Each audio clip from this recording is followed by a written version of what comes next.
Bonjour tout le monde! Podcast numéro 9. Alors, je suis tellement contente aujourd'hui de enfin vous parler. Après, naturellement, vous me connaissez, des péripéties assez loufoques, intenses.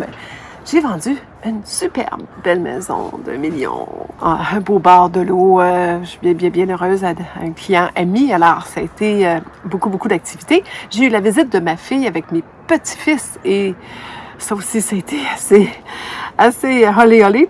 Assez que je pense que mon petit-fils n'aime pas les licornes, car il semblerait que mon ordi, qui a un couvert de licorne, de dessin de licorne, n'a pas passé le test de le protéger de ses mouvements brusques. Donc, un écran éclaté en morceaux et malheureusement, j'étais de toute façon due pour un nouveau Mac. Alors, j'en ai commandé un, le temps que je le reçoive. Je l'ai reçu hier et enfin, je peux faire mon vidéo. Et c'est pour ça que je suis avec vous aujourd'hui. Alors, on est, je crois, si je me souviens bien, le 29 juillet. J'ai pas vu l'été passer. C'est fou. Mais j'espère que vous avez une belle été. Je suis dans ma cour. Alors, on voit bien. Je vous ai mis d'ailleurs, je pense que vous voyez, mon petit lac en arrière avec mon héron qui est revenu, les oiseaux qui chantent, un peu de bruit de route au loin parce que c'est quand même les vacances qu'on appelle de la construction au Québec, qui sont des vacances où tout le monde est en vacances au Québec, un peu comme les Européens en août où tout le monde est en vacances. Nous, c'est les 2 dernières de juillet, notre plus beau temps en général. Alors, c'est un peu nuageux. J'avais du gros soleil tantôt, mais il y a des passages nuageux, ce qui me permet d'être dehors. Et là, je porte encore ma veste. Je vais vous dire ce que je porte. Je porte ma veste M comme Marie. Je pense que c'est... Je vous mettrai les indications, parce que je ne pensais pas la mettre. À vrai dire, je la mets beaucoup quand je suis dans ma maison. C'est une veste que j'ai rajouté des poches. Je crois qu'il n'y en avait pas sur le patron de base. C'est une veste très simple que j'ai faite avec un tissu plus ou moins stretchy. Très peu, je pense à peu près 10%. Mais confortable. Et j'ai mis des snaps de métal pour un petit peu égayer le petit imprimé. Je crois que je ne l'ai jamais montré encore attendez, je suis en train de m'enlever ma chaise trop vite. En podcast, parce que je l'ai faite il y a quelques années. Et je porte un nouveau chandail que je vais vous montrer tantôt. Je vais vous parler longuement. Et j'ai mes shirts aussi, M comme Marie, que j'avais fait dans une tentative d'un tissu stretch, quand même avec un zipper. Il y a quand même, il est stretch, mais il y a des limites. Puis comme c'est une taille plus ou moins basse, et que la bande de ceinture est thermocollée, j'ai pas pris de chance, j'ai quand même mis une fermeture éclair invisible. Ça fait quand même quelques années que j'ai fait ça, mais je l'aime beaucoup. Je le porte encore beaucoup. Et d'ailleurs, si vous suivez mon blog écrit, vous allez voir que je l'ai déjà... Je pense que c'est la photo que je porte. Je suis habillée avec ce shirt-là. Je pense dans la couverture de ma présentation ou la place où on parle à propos de moi. Je pense que c'est celui-là que je porte, qui est des indémodables que je porte depuis des années et que l'été, quand il fait chaud comme ça, c'est formidable. Mais maintenant que vous m'avez vu, je vais enlever ma veste. Mais à vrai dire, à l'intérieur, ma veste, j'en ai besoin avec l'air climatisé qui fonctionne très fort et qui est juste au-dessus de ma tête de ma table de couture. Alors aujourd'hui, j'ai fait des petites choses et puis j'avais froid. Je me prenais ma petite veste, que j'ai mis ma petite veste. Je vais vous faire une petite interruption puis je vais vous glisser un petit vidéo ici parce que j'ai dû... je voulais vous parler d'un petit sujet que je le mets ici. Yes! Bonjour à tous, comment ça va? Alors je pense que je suis un petit peu trop près. On va reculer ça un petit peu. Je suis dans mon jardin. Mon grand jardin. On va monter ça comme ça. Alors, voilà. J'essaie de parler à la bonne place. L'autre fois, je regardais, puis je mets mon téléphone de côté, puis on n'y pense pas. Pourtant, moi, je suis supposée être une spécialiste là-dedans, puis je fais cette erreur-là. Alors, j'ai fait 2 erreurs la dernière fois qu'on s'est discuté ensemble. Je ne regardais pas la bonne place sur l'écran. Alors, c'est ce côté-là, il faut que je regarde. Que là, voyez-vous, quand je vous parle, je vous regarde des yeux. Tandis que là, si je regarde là, ou si je me regarde, là, vous voyez bien que je vous regarde plus des yeux. Donc, on va corriger ça. Puis l'autre chose que j'ai remarqué aussi, c'est que j'ai eu un gros problème de langage. Je suis même surprise, si ma fille m'a écouté, qu'elle ne m'ait pas tapé sur les doigts. Je ne sais pas ce que j'avais, peut-être la fatigue ou quoi, mais j'avais vraiment une très mauvaise habitude qui était de dire Je me suis écoutée après et je me tombais moi-même sur les nerfs. Déjà, voilà, faut pas que je le fasse. Déjà, je trouve que c'est difficile de bien parler notre langue. Je suis très fière de ma langue française. J'essaie le plus possible de parler sans trop défaut de langue et avec attention. Alors, je vais prendre mon temps. Je vais parler plus lentement et je devrais avoir la chance de réfléchir pendant que je parle, ce qui va me permettre de ne pas faire sans arrêt ou ce que j'entends beaucoup chez mes consoeurs, je les taquine françaises, et du coup, j'écoute beaucoup de podcasts en ce moment. J'ai travaillé beaucoup, j'étais beaucoup dans ma voiture, et presque tout le temps dans ma voiture.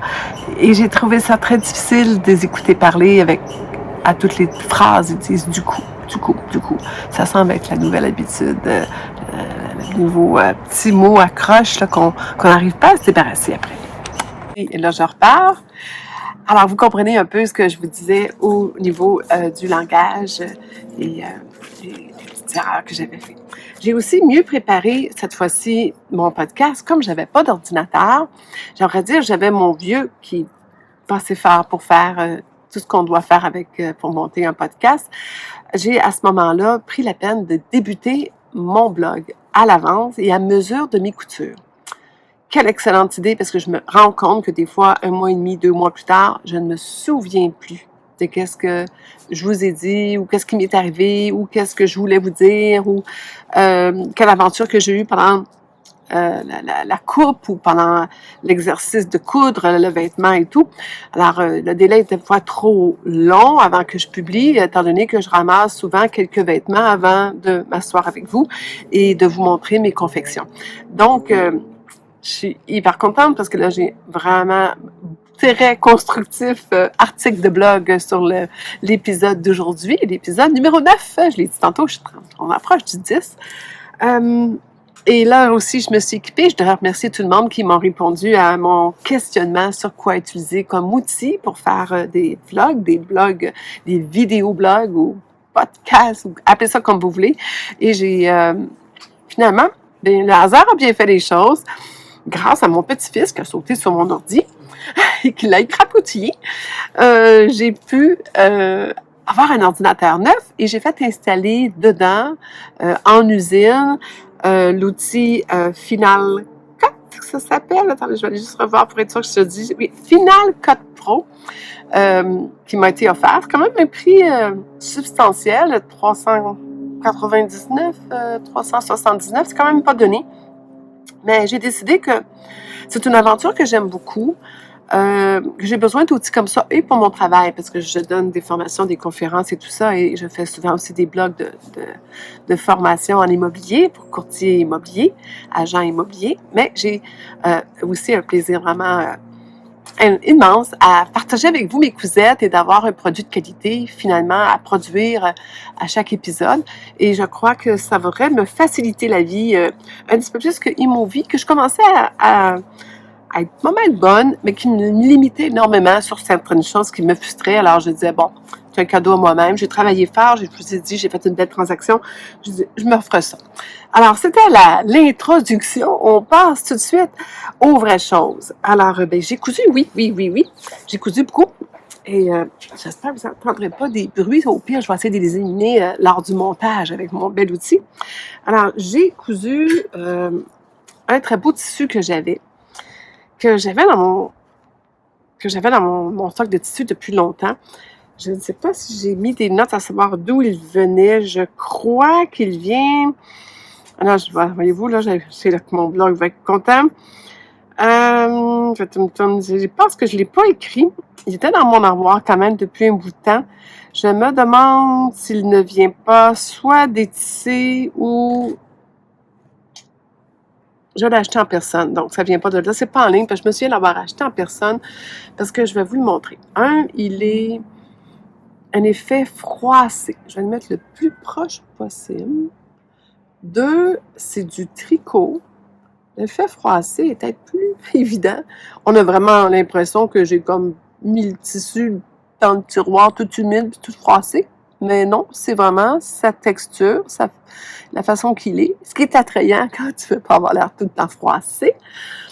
Et ce que j'ai trouvé très intéressant, c'est que c'est stretch, naturellement. Je crois qu'il était stretch. La lisière étant ici, on va voir, il est stretch en largeur et stretch, beaucoup moins, mais quand même, il y a quand même un petit spring, là, mais on voit que c'est pas là. Il n'est pas fait pour être stretch en longueur, mais définitivement en largeur. On va lui donner probablement pas loin de 30% de stretch. Mais je le voyais comme une blouse. Je voyais cette style-là, une petite blouse paysanne, un peu bohème.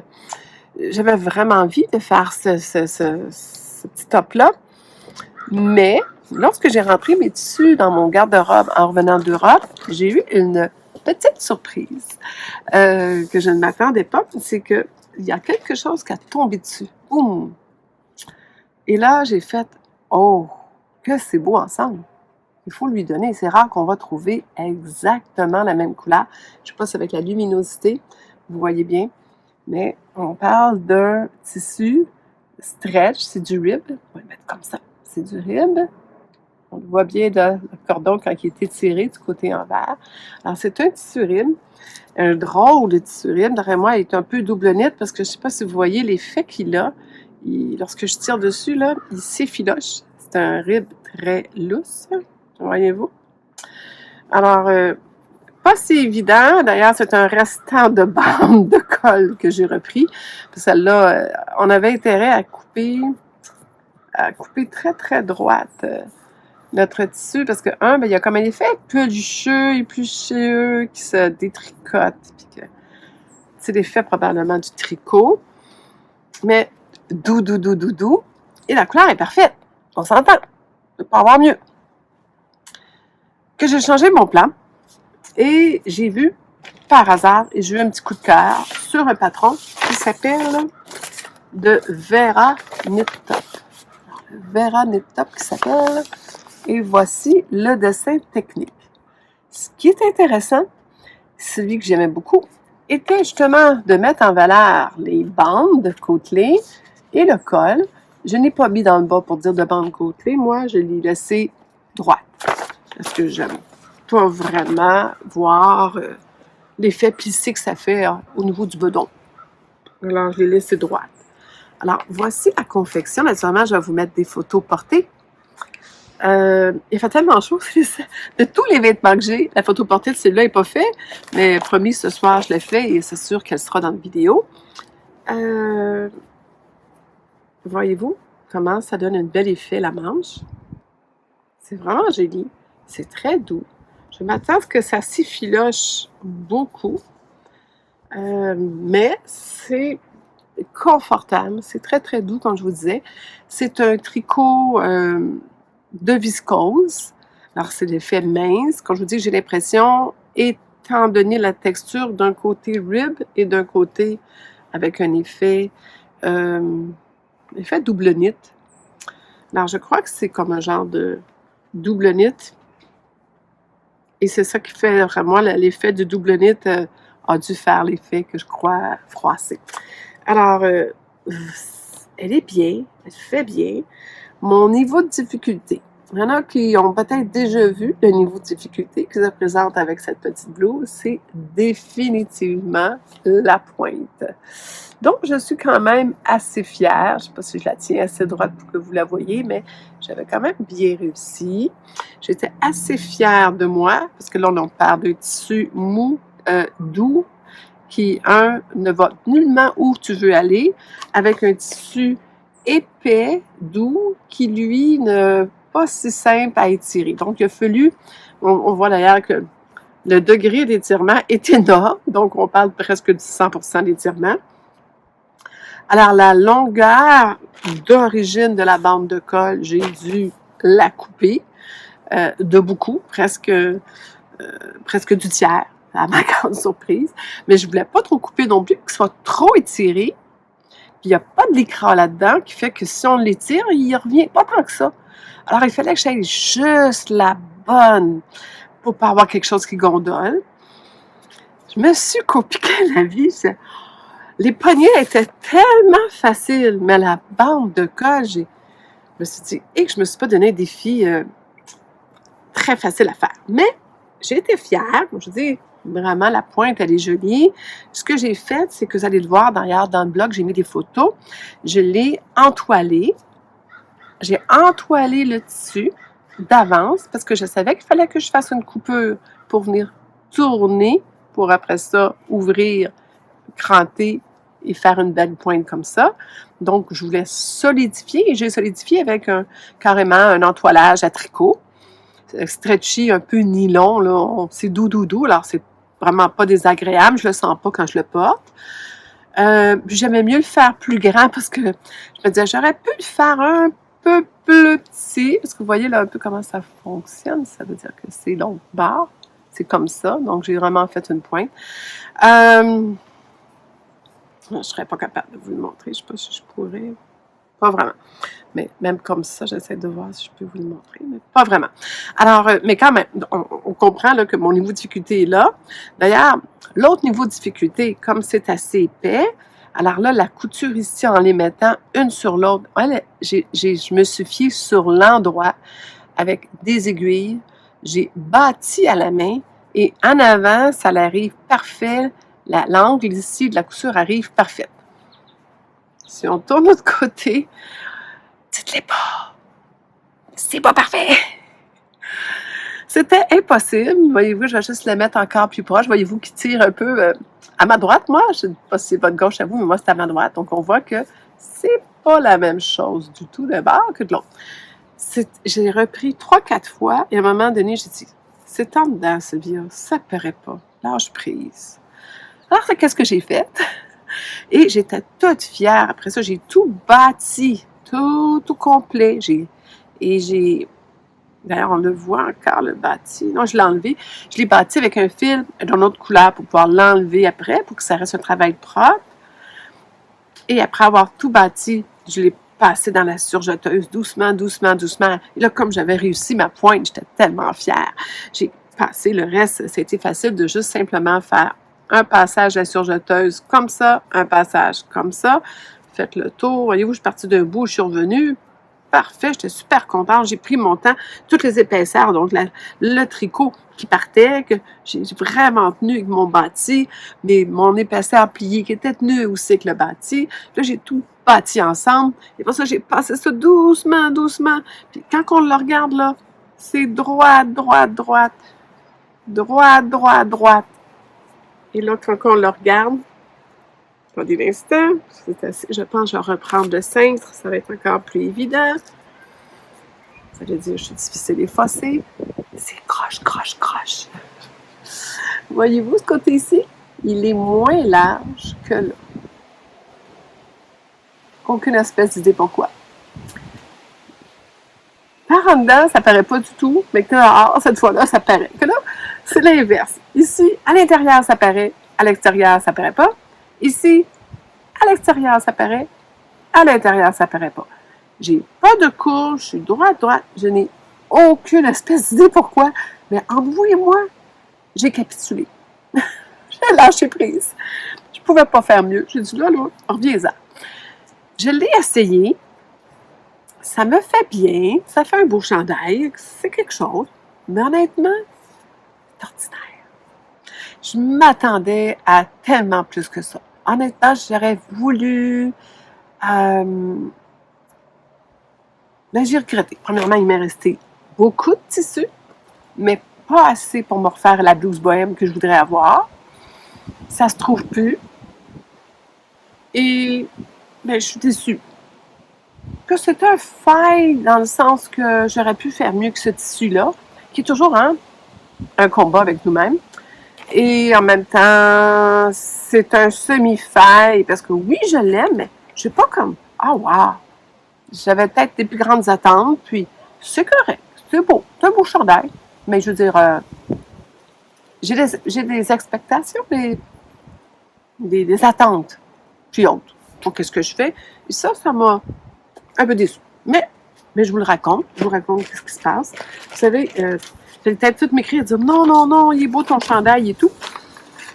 Mais je pense que le ressenti des gens sur notre couture, des fois, ne s'explique pas. C'est qu'on s'est créé des attentes dans notre tête, puis je sais qui est beau, puis qui est parfait, puis qui va être très beau, puis le monde va dire « Ah, ouais, il est beau ton chandail. » Mais moi, j'avais des idées, puis j'avais peut-être des attentes que, comme je dis, qui étaient déçues, mais d'autres, le fait qu'il me reste beaucoup de tissu, mais pas assez peut-être pour faire une autre blouse, à moins que je décide de retenter quelque chose avec ça.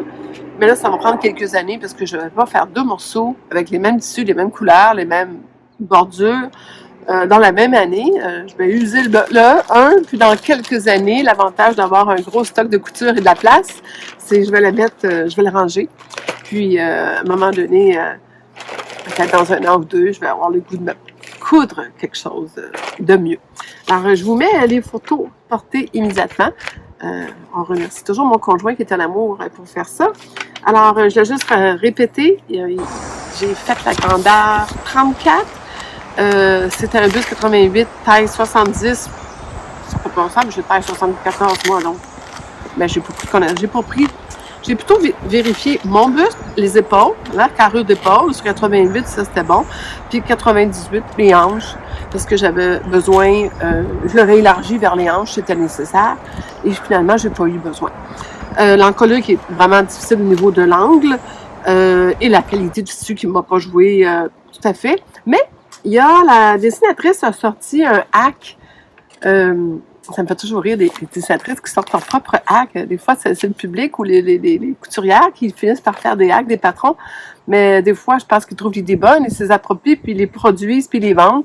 Alors, elle a fait un hack d'une encolure carrée à 2,50 $. Je crois que c'est en américain.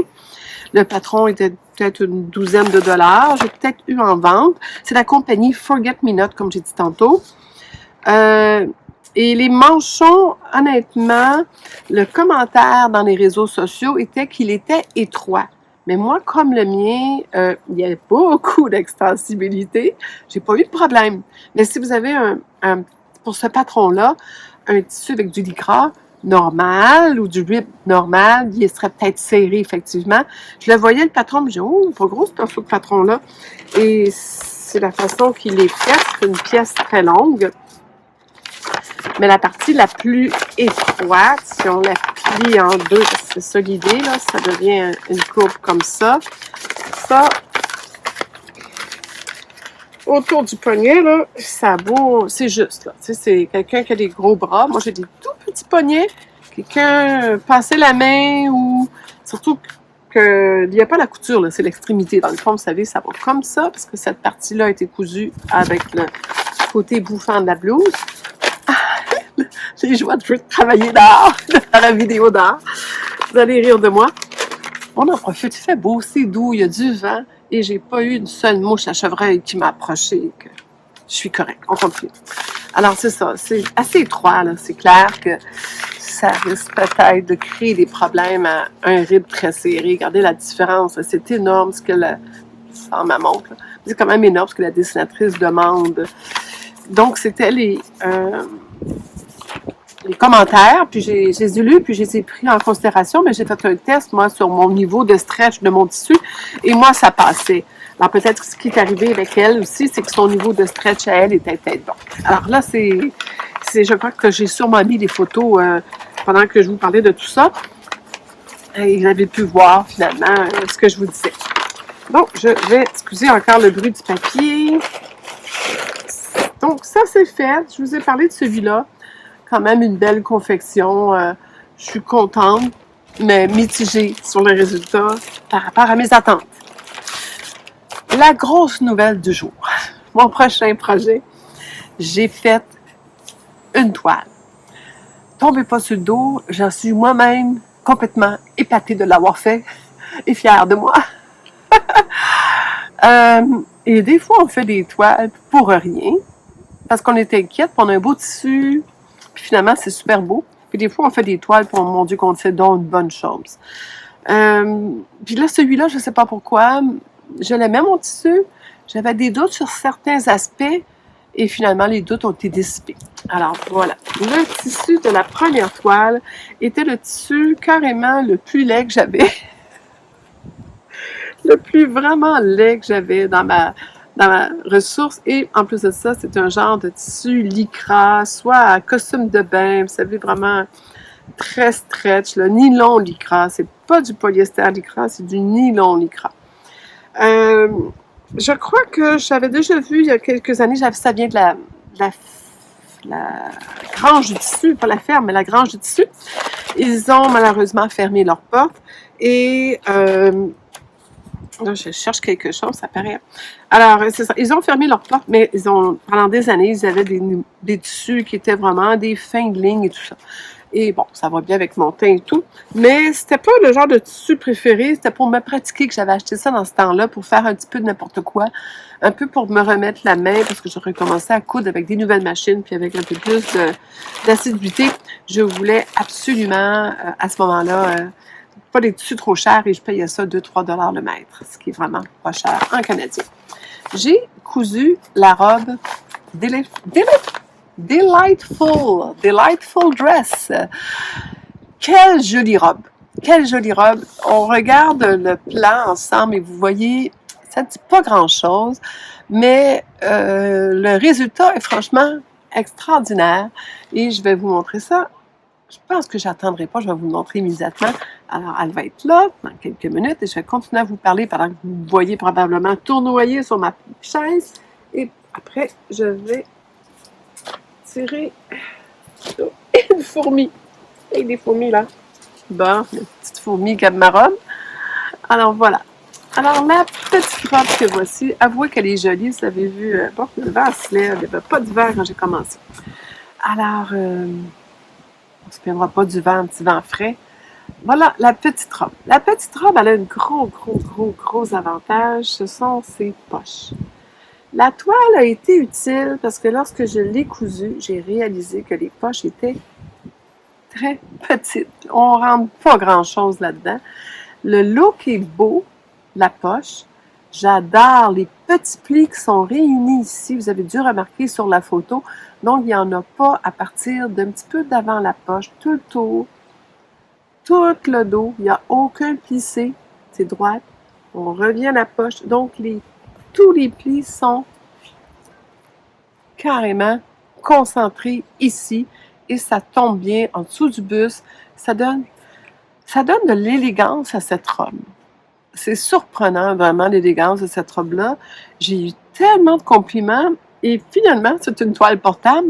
On va s'entendre. Je l'ai portée lorsque j'ai reçu ma fille. Moi, j'aime bien le soir pour souper enfiler une robe longue l'été. Et souvent, je suis la fille la plus épouvantable qui n'a pas de classe à la table parce que j'adore remonter mes jambes en dessous à l'indienne et en dessous de mes cuisses à l'indienne. Je le fais et ça paraît pas en dessous de la table. Mais j'adore. Si un long repas, j'ai beaucoup de difficulté à garder la même position. D'ailleurs, vous me voyez, je suis cotée sur ma chaise.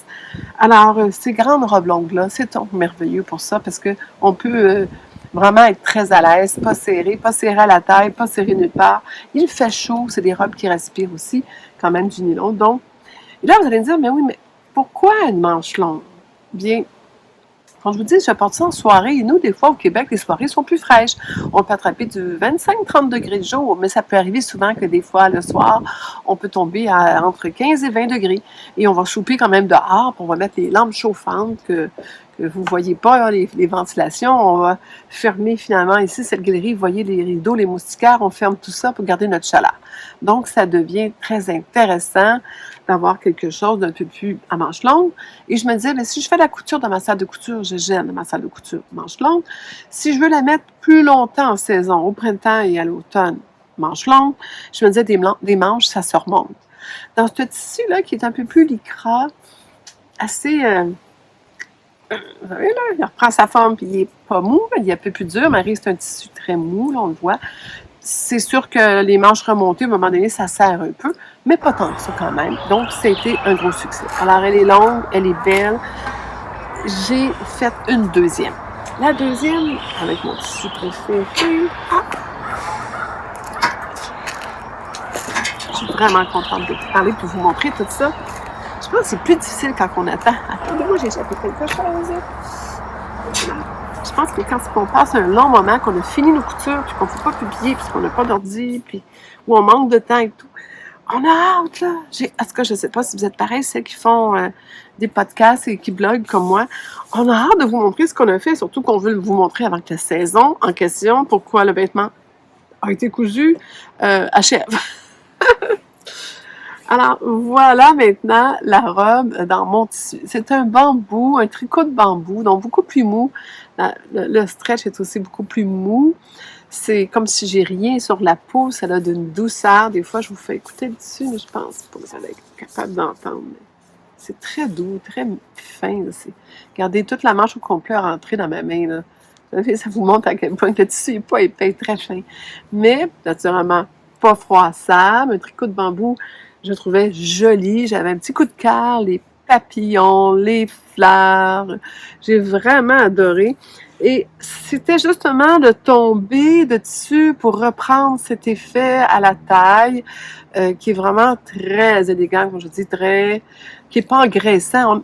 Je vois beaucoup de robes. La Moneta de Colette Pattern, ou c'est moi, je crois que c'était Colette Pattern. Et il y en a d'autres robes du genre qu'à la taille, il y a du plissé tout le tour et que j'ai l'impression d'avoir l'air d'un boudin, qu'on a passé un coup de couteau dedans, puis là, ça fait... Voilà, excusez-moi, l'exemple peut être étrange, mais c'est ce que je... Hein? On est tous un peu bizarres, les couturières, des fois, un petit peu. Ben, je devrais pas généraliser comme ça, il y a juste moi qui est bizarre. Alors, naturellement, j'ai eu le bon réflexe, j'ai prolongé la manche, voyez-vous mes doigts, pas la manche, la poche, alors elle est beaucoup plus profonde, mon cellulaire rentre, mes mains rentrent, mais j'ai gardé la même forme, parce que ça fait une grande poche et ça fait au design. Hein? Quand je regardais le patron, je disais, ils sont bizarres ces poches, c'est long ça. Mais non, c'est vraiment toute la beauté de cette robe-là. C'est vraiment ces grandes poches qui allongent la silhouette, les plissés en avant qui allongent la silhouette. Je l'ai faite longue encore, là. Ça allonge la silhouette. Et, bande de taille, facile à poser. Je veux dire, c'est un petit bar, tout fait à la recouvreuse. Honnêtement, tout à un quart, seulement un quart. D'ailleurs, j'ai oublié de vous dire que la Vera, c'était ça aussi le niveau de difficulté que j'avais, c'est que tout était à un quart avec ma bande élastique qui se stretchait beaucoup, là, puis qui était très fragile.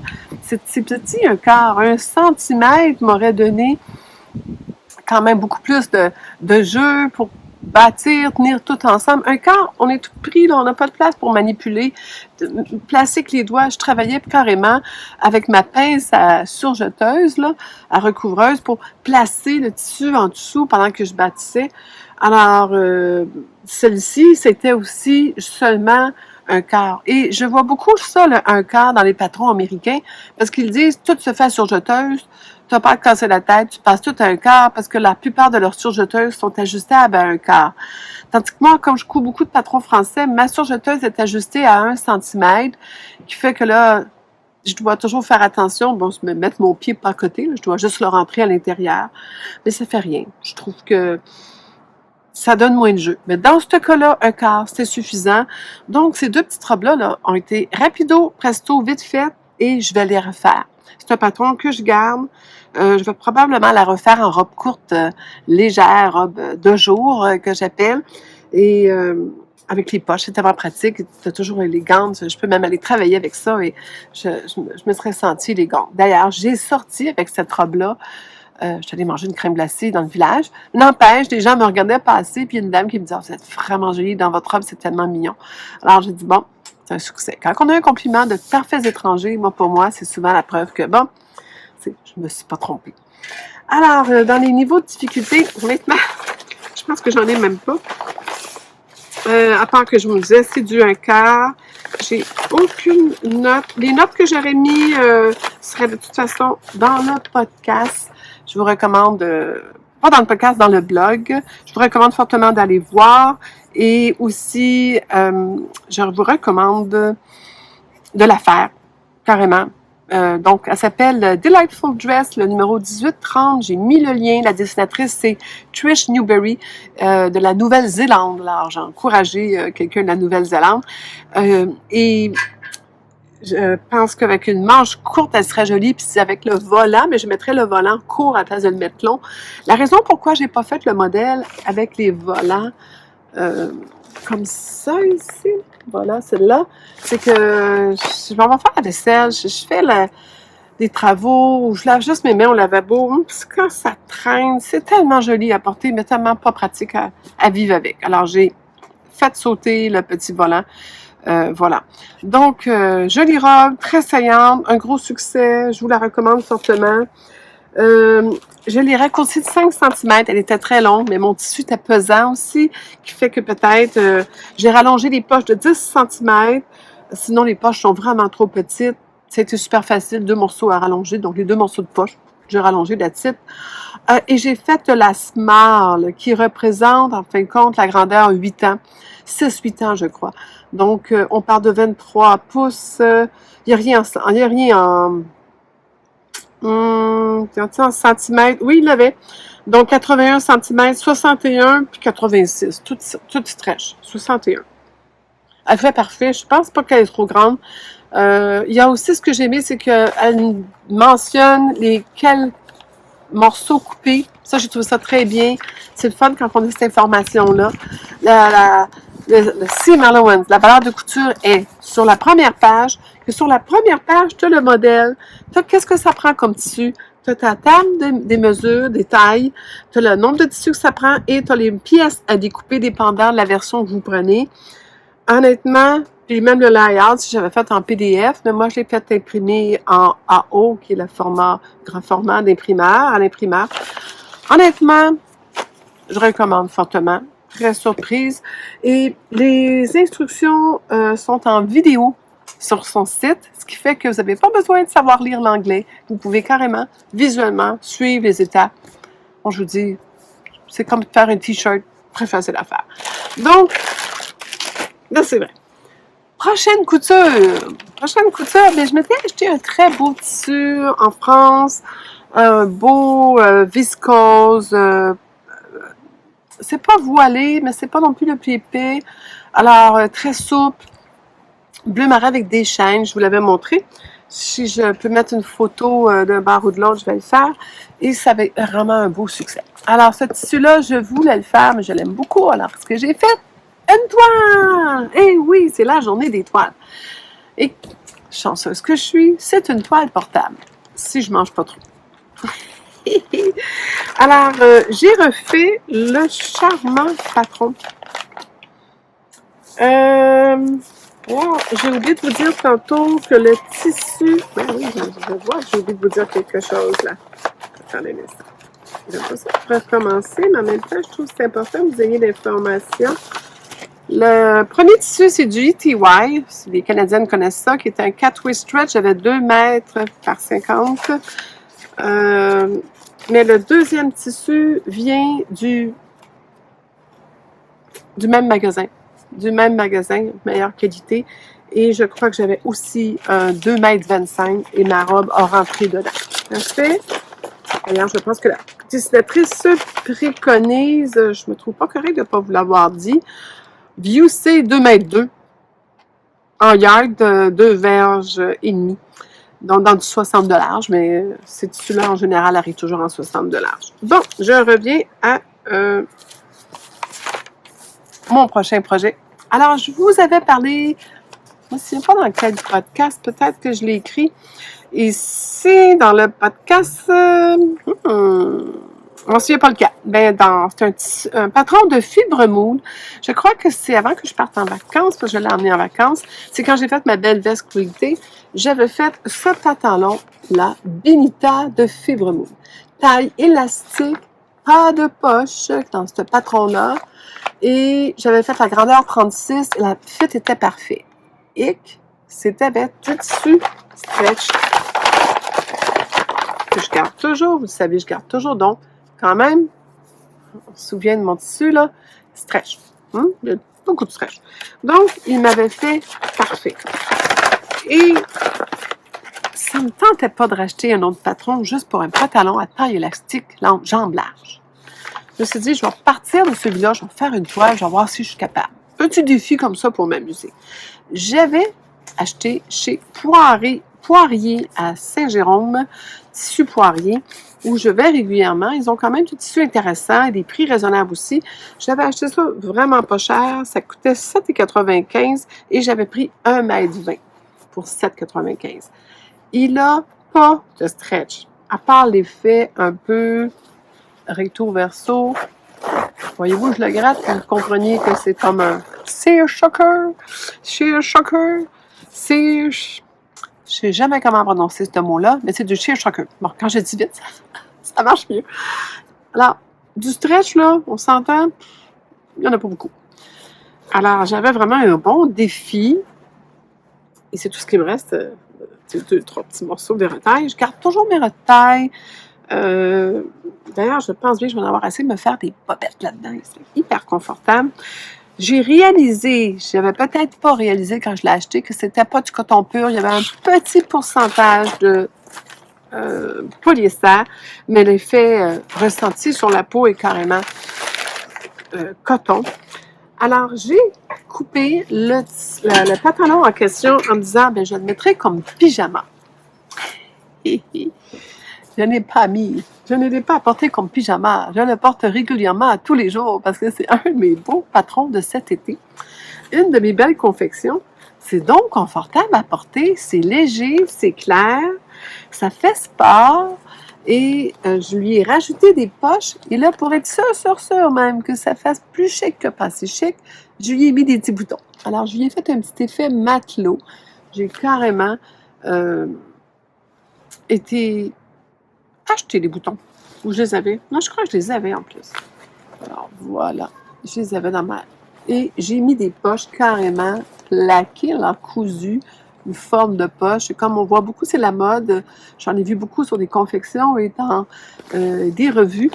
Et j'ai aussi fait un élastique, carrément un élastique large que j'ai piqué, en fin de compte, à tous les centimètres pour faire une ceinture qui n'a pas de l'air tout comme ça que j'aime pas. Ça, si vous voyez bien.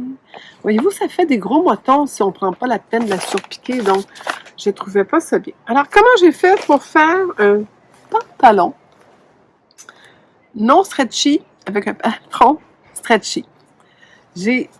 Oh, arrêtez. C'est mon conjoint qui arrive, alors je continue. Alors, ce que j'ai fait, c'est que j'ai fait carrément un agrandissement aux endroits qu'il fallait. J'ai sûr que j'ai une formation de patronisme, mais elle date d'il y a 40 ans. Alors, on va être honnête avec vous, là. J'ai aussi modifié au fil des ans, lorsque je faisais des patrons pour mes enfants, puis qu'à mesure qu'ils grandissaient, des fois, j'ajustais à mesure. Donc, j'ai quand même quelques heures de pratique dans le cadre de couture et de patronage, mais n'empêche que j'avais pas depuis longtemps fait cet exercice-là, et ça m'a fait du bien de le refaire et de me prouver que j'étais encore capable, et d'arriver aussi avec un résultat dont je suis très fière. Alors, j'ai carrément gradé pour le niveau d'extensibilité. Alors, le patron, les explications demandent un tissu quand même avec pas un stretch énorme. C'est sûr que s'il avait demandé du 50% dans les instructions, j'aurais peut-être trouvé l'expérience plus difficile, mais là, on recommandait, je pense que je l'ai cherché en plus, mais ce que j'ai fait, c'est que j'ai pris les mesures finies et les mesures sur le patron. J'ai vu l'aisance normale qu'ils ont rajoutée et le niveau d'élasticité n'était pas si énorme. Je crois qu'on parle à peu près de peut-être un peu moins que 20%. Ce qui me permettait, comparativement à 40% ou 50% d'élasticité, ça aurait été un peu plus compliqué. Mais entre 10 et 20%, je pouvais me permettre à ce moment-là de carrément l'agrandir à des endroits stratégiques. Je ne voulais pas agrandir la taille parce que j'avais l'élastique et le patron mesuraient ce qu'il fallait pour que ça passe au niveau des hanches. Donc, c'était inutile. La difficulté était de m'asseoir et que ça l'ouvre pas de partout quand je m'assois. C'était le niveau de confort. Donc, j'ai rajouté, et là, on se souvient lorsqu'on a un morceau de patron, je vais vous en montrer un pour Voyez-vous, on a toujours le devant, les deux devant en avant, mais on a les deux dos en arrière. Que la moitié d'une jambe ici, ça va représenter deux devants. C'est-à-dire que si je rajoute 1 cm ici, je viens d'en rajouter un automatiquement là. Donc, j'ai 2 cm plus large. Alors, si on prend la mesure et on décide de rajouter à peu près un 10 à 20 d'élasticité, j'ai pris la mesure, j'ai agrandi de 1 cm. Avec 1 cm, je me mettais 2 cm de chaque côté. J'ai fait pareil avec le dos. Alors là, je multiplie par 2, je viens de faire 4 cm. Un hélicoptère qui passe. Je suis dans un resort. Tant que j'habite, alors il y a des gens qui font des tours d'hélicoptère autour de la montagne. Désolée pour le bruit. Alors là, je répète. Donc, j'ai fait 1 cm sur le côté. Donc, j'ai fait automatiquement couper endroit sur endroit mes deux devants. Ça m'a donné 2 cm d'agrandissement sur le côté. J'ai fait pareil avec le dos. D'accord? Ça m'a donné 2 autres centimètres. Le total des deux ensemble, les deux dos, les deux devants, me fait 4 cm. Est-ce que vous me suivez? 1 cm devant et dos, 1 cm devant et dos, total 4 cm d'agrandissement. C'est amplement, c'était même trop. Je l'ai même repris un petit peu après. Après, la fourche, c'est là qu'il y a des fois qu'il traîne. J'en avais mis assez ses côtés. Mais la fourche, le côté de la courbe de la fourche doit profiter, je vous montre le derrière de mon pantalon, doit profiter ici aussi d'une certaine élasticité. J'ai beau avoir donné ici, la fourche ici, elle est ronde. Elle n'est pas droite, elle est ronde. Alors ici, l'élasticité ne profiterait plus. Donc, dans cette partie-là, j'ai allongé un petit peu, j'ai élargi un petit peu, minime, là, un demi-centimètre et moins, là, 0,4. Juste pour dire, parce que là, c'est multiplié par 2 encore une fois. Je n'avais pas besoin de plus que ça. Et ça m'a donné le confort pour ne pas avoir la couture centre-dos qui me remonte dans le califourchon. Vous comprenez mon point. En avant, j'ai pas eu besoin. Je vais vous dire qu'en ce moment, j'ai le ventre assez plat. Mais ça change un peu parce que l'été, les invités, j'en reçois beaucoup, j'ai arrondi à rien mon ventre à mon âge, c'est normal. Si mon ventre arrondi, je reviens avec la courbe ici du devant. Je me mets en angle, vous la voyez bien, la couture est ici. Si j'ai une petite bédaine, ça agrandit la courbe, donc j'aurais manqué de tissu. Alors j'aurais pu monter la taille ici d'1 centimètre pour me donner un peu plus de chance au bedon. Hein? Ça, c'est plus petit que cette courbe-là. Hein? J'ai plus de centimètres. Alors, quand j'ai pas une courbe de ventre à ce point-là, mais n'empêche, il fallait que je le prévoie. Alors, je l'ai repris en cousant parce que j'avais mis 1 centimètre de valeur de couture, comme c'est recommandé par Fibre Mood, mais je ne vous cache pas que j'ai cousu à 1/4 la taille pour me donner ce petit lousse-là, de ne pas avoir l'effet que ce soit ça ici en avant, là, ici en avant, de la couture de la fourche à mon bedon. Ici, étant donné que je n'ai plus d'élasticité, je ne suis pas portée à faire comme un angle à rentrer. Alors, voilà seulement ça que j'ai fait. C'est les seuls petits changements. Assez facile. C'est sûr que lorsque vous avez des manches montées et tout ça, vous ne commencez pas à faire quelque chose comme ça. On s'entend que c'est beaucoup plus facile de grader une jupe ou un pantalon avec des coutures de côté droite, avec des élastiques à la taille, avec aucune bande de taille et tout ça. Là. Si vous vous en allez dans des choses un peu plus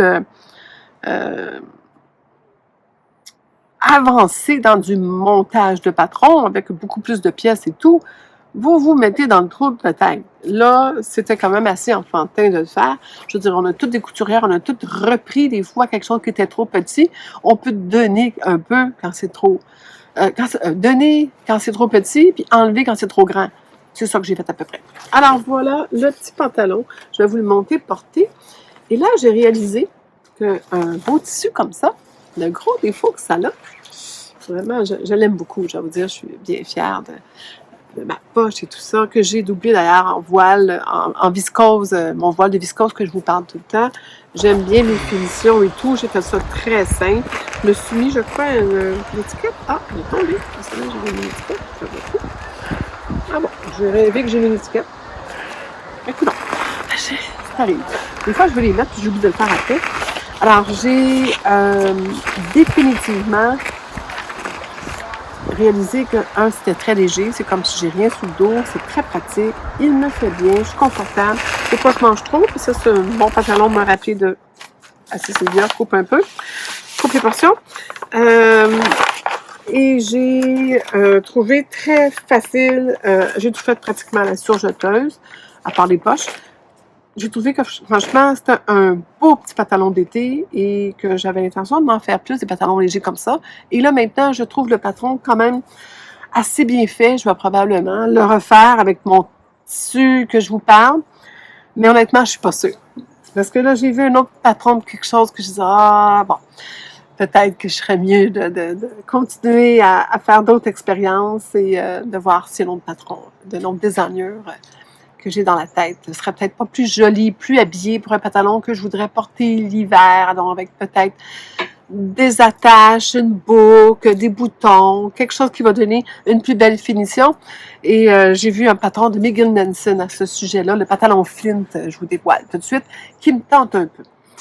Mais c'est à voir. Quand j'essaie de ne pas promettre des choses que je vais faire, je change souvent d'idée. Je vais vous montrer mon autre confection que j'ai faite pour aller avec. Vous m'avez vu dans les images portées. C'est le petit chandail par Alice, du lapin d'Alice, qu'elle a publié, que j'ai un petit peu encore amélioré. J'ai élargi la pointe. La boucle, c'est à partir de la pointe, je l'ai élargie pour avoir une boucle un peu plus voyante, mais un peu plus imposante. Je la trouvais petite et au lavage, le tricot a la manche fâcheuse tendance à tout se ratatiner sur soi-même. Donc, le fait d'avoir carrément élargi lui donne, après lavage et tout, une meilleure posture. J'ai refait les mêmes changements que j'avais fait aux manches. Je n'en reparlerai pas. Et je trouve qu'avec ce pantalon, comme dans les images portées, et voilà, c'est vraiment parfait. Et que un chandail blanc est un must en couture.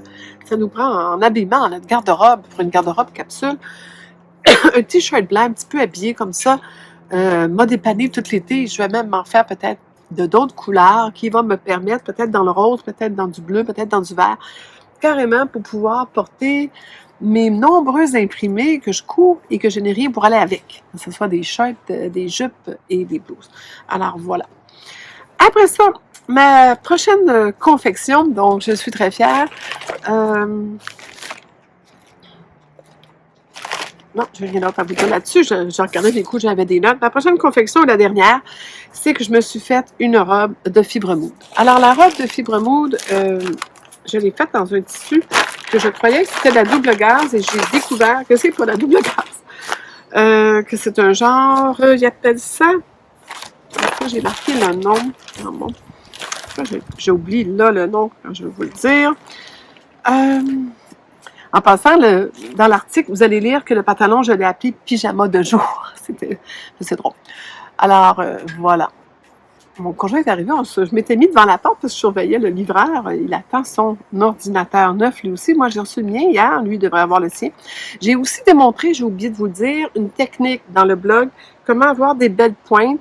Cette technique, en passant un fil avant de coudre, en tournant, mais quand même bien expliqué, là, j'ai fait une belle article, permet d'avoir des très belles pointes qui peut aussi servir pour des pointes de chemise, des pointes de boucle, des pointes de n'importe quoi. Chaque fois on a des belles pointes ou des coins à faire.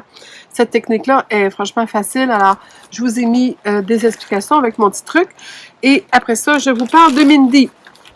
Mindy est un tissu Crinkle Rayon Fabric. Alors, ça vient chez Joanne, d'un voyage en Floride il y a au début de la pandémie, en janvier 20. Et j'avais acheté ce tissu-là carrément pour la couleur. Elle est-tu superbe, cette couleur? C'est un tissu qui a définitivement une douceur et d'une souplesse. C'est chaque fois que je la mets, double gaze. C'est fait en viscose, alors naturellement, on a encore la douceur. Il est un effet froissé, mais pas stretch comme l'autre tissu que je vous ai montré. Il n'est pas tricoté, il n'est pas double. On voit bien que l'encre a passé barre en barre, même s'il est plus pâle à l'envers. La couleur est fabuleuse. Bon, désolée, petite interruption. Téléphone qui sonne. Alors voilà. Mais j'en ai profité pour aller mettre ma robe, pour que vous la voyez. J'ai un coup de cœur pour cette encolure. C'est une encolure qui est saillante, qui est jolie. C'est vraiment une jolie robe. Encore beaucoup de compliments. Vous allez voir des photos portées, mais je vous la remonte encore une fois ici. On voit vraiment toute la beauté de cette robe-là. Dans le dos, là, c'est parfait pour le côté soutien-gorge. Vraiment, je l'aime beaucoup, les manches. Elle a un petit côté, vous savez, là, flowy qu'on dit, là. Il y a des plis tout le tour, mais étant donné le type de tissu, puis que c'est comme un peu en pire. Mais là, on n'a pas l'impression dans la taille d'avoir ça gros. Donc, j'ai beaucoup aimé faire cette robe. Mais, ils mettent 2 étoiles, ça s'appelle la Mindy. Voici le dessin technique. Je vous ai déjà parlé du tissu. Acheté chez Joanne aux États-Unis, en Floride. C'est comme un genre de gros fabrique-ville ici au Québec. Je me demande même si c'est pas les mêmes propriétaires. Et c'est... ça ressemblerait probablement à votre grand magasin de tissus que vous avez aussi en France, qui est une chaîne à travers c'est qu'il faut rentrer, c'est comme un genre de grande surface de tissu, là. Alors voilà où j'avais pris ça. Comme je vous dis, c'est des tissus, c'est des couleurs qu'on retrouve en Floride, qui est plus difficile à trouver au Québec. J'ai comme tellement de compliments par rapport à ce tissu-là. La robe, elle est mignonne aussi. Alors voici ce qui arrive avec cette robe-là. Premièrement, on parle de 2 étoiles sur 5. Ben désolé, ça n'a pas de bon sens.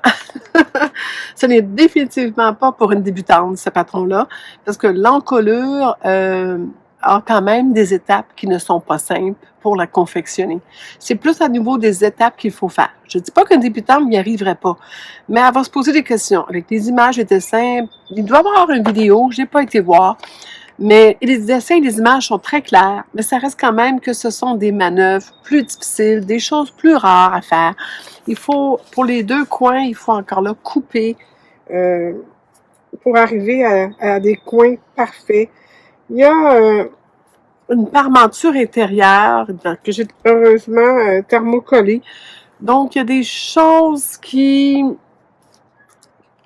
des choses qu'il faut faire qui ne sont pas pour une parfaite débutante. Mais si vous avez un peu de couture en dessous du nez, vous allez être capable. C'est un challenge intéressant. Et le résultat, si on écoute pour suivre la lettre, ce qu'ils disent est parfait. J'ai trouvé trop large. Ça fait 2 fois, j'ai pris un modèle 36 4 ans canadien et j'ai repris 1,5 cm chaque côté à rien. Je voulais pas perdre l'ampleur de la robe. C'est vraiment ici. Le buste était trop lousse. J'avais l'air de me perdre dans ma robe. Avec le buste plus...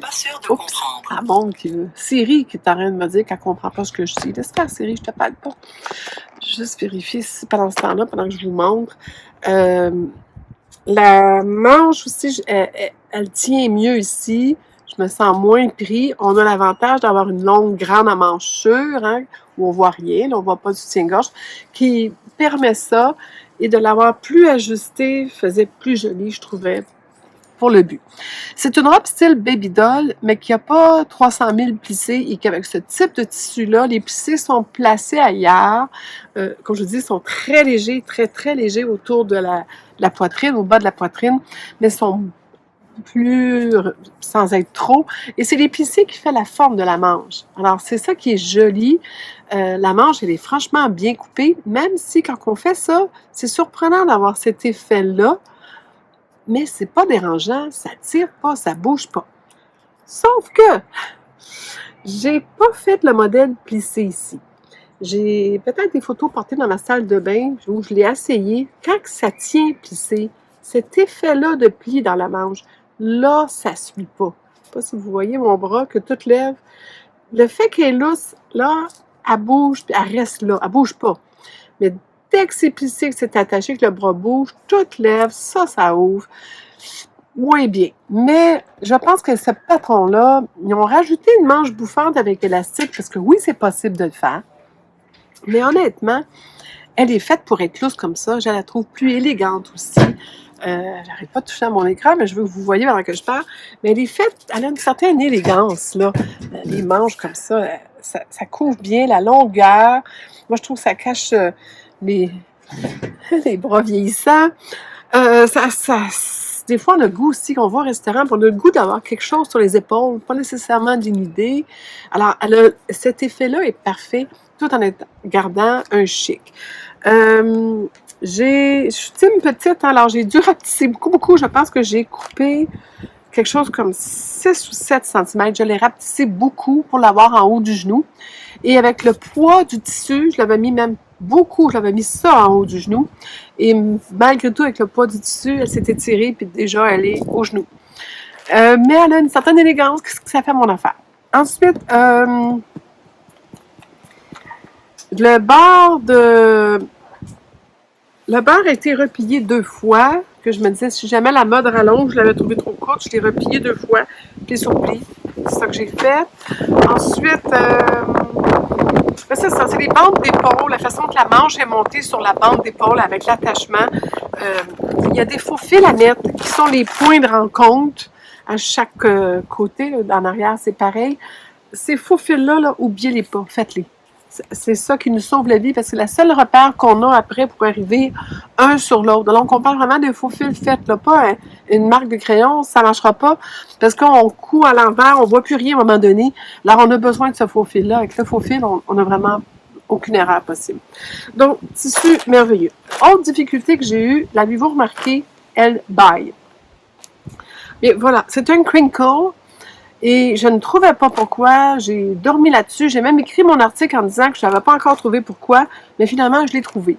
Comme c'est un tissu crinkle, il s'étire. Alors, avec le pied de biche, il s'est agrandi en cousant. J'ai en plus de ça entoilé, alors repassé, écrasé.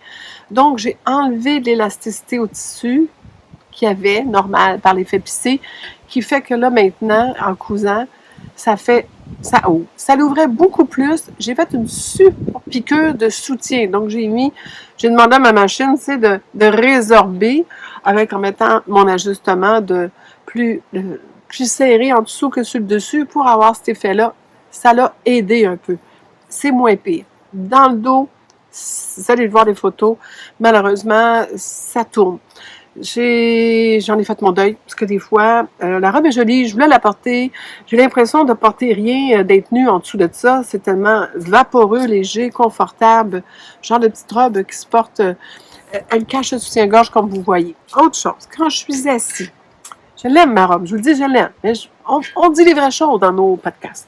Quand je suis assise puis que je bouge, ça m'arrive des fois que, regardons ça, je donne un show. C'est pas grave. Mais là, ce que je vais faire, ce que je fais à tous mes robes en général, c'est que je vais venir coudre ici, dans la petite couture, parce que c'est pas très large, je veux pas que ça paraisse. Je vais venir faire une loupe avec un snap pour pouvoir l'attacher après le soutien-gorge. Comme ça, en auto, à bouger, à côté, la robe, elle ouvre, elle bouge, la brassière apparaît, ça tombe. J'aime pas ça, moi. C'est pas la façon que j'aime me sentir habillée impeccable. Alors voilà, on va corriger ça avec ça. La solution est là, c'est ça qui compte. Parce que la robe, à chaque fois, je l'ai mis encore, là, je l'ai mis un soir pour aller manger la crème glacée. Encore une fois, pas la même madame. Et donc, je lis votre robe. Toutes les gens qui m'ont vu avec ma robe, mon conjoint m'ont tout dit, vraiment mignonne cette robe-là. Et elle a un beau genre et tout. Donc, je recommande fortement, mais avec ces petits ajouts-là, dans le fond, c'est ça l'idée, on s'entraide, on se donne des trucs. Et ces trucs-là peuvent servir pour d'autres confections que vous avez, que vous portez peut-être pas parce que ça vous frustre. J'ai aussi donné dernièrement un petit conseil à une amie, Vicky, chanceuse qui est à Bali. Elle semblait des fois avoir des robes qu'elle portait, dépendant quand on fait des FBA ou qu'on change le niveau de la poitrine, ça peut facilement changer les carrures d'épaule, les carrures de poitrine, qui fait qu'on se retrouve des fois avec le soutien-gorge, avec toute la bonne volonté qu'on veut qui apparaît. J'ai fait beaucoup de modifications. J'ai enseigné la modification de patron pendant des années. Et un des trucs que je donnais à mes élèves, c'était carrément, et je vous mets des photos ici, était carrément de mettre le soutien-gorge à votre mannequin et avant fermez votre robe, des coudes des côtés ou tout ça. On a encore un petit moment des fois où on peut ajuster ça. Alors, avec la toile, si on a la chance de faire une toile, mais là, il ne fallait pas trop m'en demander, là, faire 2 toiles en 5 confections, c'était quand même beaucoup. Alors, non, celle-là, je dis je fonce, là. Mais définitivement, quand on fait les toiles, on peut se permettre de peut-être de déposer notre robe sur notre mannequin et voir c'est où que le soutien-gorge paraît, où il risque de paraître et de pouvoir même marquer d'avance sur le soutien-gorge vos lignes de bretelles, votre ligne de où est-ce que la tache passe, où le décolleté ouvre ou finit. Alors, on a toujours un soutien-gorge ici, là, alors moi je sais qu'il est là, donc il faut que je fasse attention d'avoir rien que là, dès que je suis trop bas, voyez-vous, je commence à avoir du beige qui apparaît. Alors, quand on sait où sont les bretelles, puis on a un creux ici, hein, tout le monde a ce petit creux-là, surtout les femmes avec les années, parce que nos soutiens-gorge nous ont fait faire un creux. Ce creux-là, c'est où la bretelle naturellement se tient. Donc, on veut à ce moment-là que notre robe arrive aussi justement. La robe va être portée à se tenir là, elle aussi, mais des fois, si on est assis puis il n'y a plus de soutien, là, elle se met à tomber. Alors, le fait de l'attacher, mais de savoir où c'est. J'aurais pu, par exemple, resserrer ici, j'aurais plus de chances que la robe ne s'ouvre pas. Mais la colure n'est plus carrée, n'est plus aussi jolie, aussi décollée. Alors, c'est tous des petits points, des petits trucs que je donne ce mois-ci. Autre petit truc, un dernier. Je pense que je vais faire mon heure. Je me suis dit, j'ai juste 5 confections, je ne vais jamais parler 1 heure. En Europe, j'ai acheté une paire de pantalons en vitesse parce que j'ai eu un petit accident avec l'autre que j'avais. Puis bon, un pantalon beige, c'est un classique, un bon jeans beige, un mom jeans. Mais les mom jeans,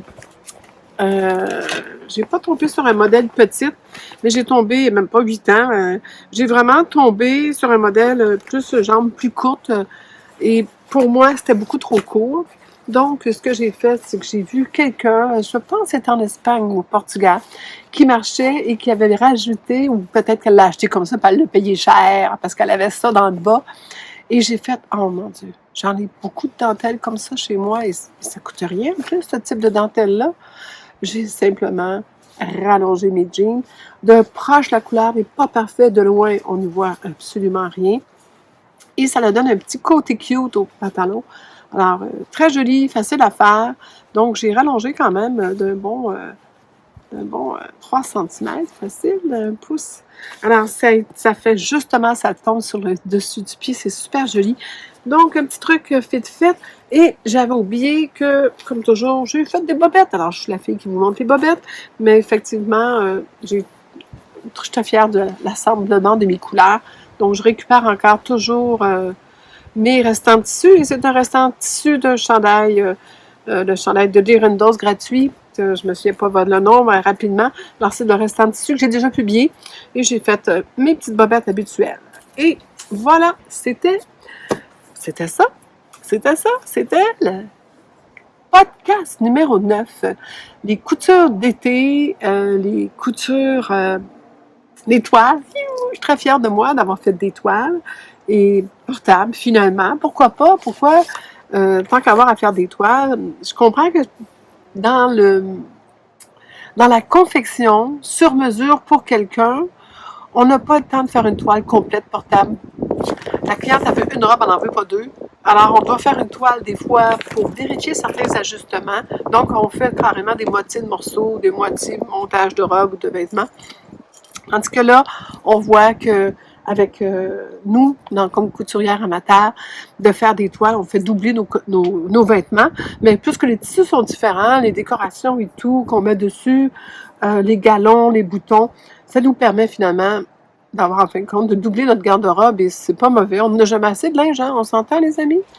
Alors, écoutez, la grosse nouvelle, c'est que j'ai du vieux tissu qui était dans mon garde-robe, de tissu qui maintenant a rendu dans la bille de retaille et que j'ai des beaux vêtements faits avec. Je suis fière de moi d'avoir éliminé, descendu mes réserves de tissu et d'avoir fait des toiles et d'avoir des beaux résultats et d'avoir des beaux vêtements d'été.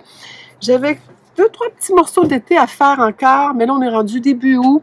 J'ai un voyage en Europe que je repars, comme je vous l'ai dit. Je vais être dans le sud de la France pour 2 mois, l'hiver prochain, du 15 décembre au 15 c'est ça, 15 février, à la Ciotat. S'il y en a qui veulent s'arranger pour me rencontrer et me voir, sont dans la région, n'importe quoi, faites-moi un petit signe, ça va me faire plaisir. Et d'aller vous rencontrer. Et je vais à ce moment-là faire encore un peu de couture avant de partir, peut-être pour des choses que j'ai vues l'année dernière qui me manquaient, ou faire ma petite garde-robe capsule, parce que je me promets de partir avec une toute petite valise, parce que je veux revenir avec une grosse valise de tissu. Alors voilà. Donc, c'était mon podcast numéro 9. Je vous embrasse fort. C'était encore, comme toujours, tellement un plaisir de partager avec vous mes aventures couturesques. Et je remercie en passant tellement les gens qui prennent la peine de me mettre un j'aime, me mettre des commentaires. J'ai eu le temps de répondre à tout le monde. Je pense bien, j'espère. Et j'apprécie vos commentaires, ça me fait chaud au cœur. Vos questions sont adorables et intelligentes et